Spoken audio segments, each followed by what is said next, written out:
अस्सलाम वालेकुम दोस्तों, ये है एवोकाडो। और कुछ लोग हैं कि इसका टेस्ट नहीं होता। भाई बिल्कुल इसका टेस्ट नहीं होता। ये इसको मक्खन नाशपाती उर्दू में कहते हैं। वैसे लोगों ने नाम रखा है क्योंकि इसका टेस्ट जो है ना मिलता जुलता है मक्खन से। और ये है अमेरिकन। वैसे अफ्रीका में बहुत ज़्यादा होते हैं, ठीक है। केन्या से भी रब्ता करते हैं, वहाँ पर है। और ये काफ़ी ग़िज़ाइयत का है, हामिल है, ठीक है। फ्रूट है, इसमें विटामिन ए, सी, के, B16 और दीगर, ठीक है, पोटाशियम और भी बहुत ज़्यादा ब्लड प्रेशर के लिए और हार्ट पेशेंट के लिए बहुत ही मुफीद चीज़ है। लेकिन हम डॉक्टर नहीं है, बाकी डॉक्टर आपको बेहतर बता सकते हैं, न्यूट्रिशन बेहतर बता सकते हैं। लेकिन ये कि अभी ये फुल तैयार भी नहीं है। और इस वक्त इस्लामाबाद में इसका रेट चल रहा है, ये भी इस वक्त 3400 रुपया पर केजी मिल रहा है, ठीक है।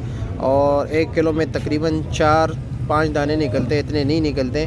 कुछ लोग जायका के लिहाज से तो मतलब ये मैंने एक बार ही कहा है, लेकिन इसका ज़्यादातर लोग शेक बनाते हैं, ठीक है, मिल्क शेक बनाते हैं। इस तरह जो है ना खाते नहीं है, बहुत कम लोग खाते हैं। फिर भी कुछ लोग तो दीगर इस्तेमाल भी बहुत है। लेकिन ये है कि इसका जायका मक्खन से मिलता जुलता है, इसलिए मक्खन मलाई कहते हैं।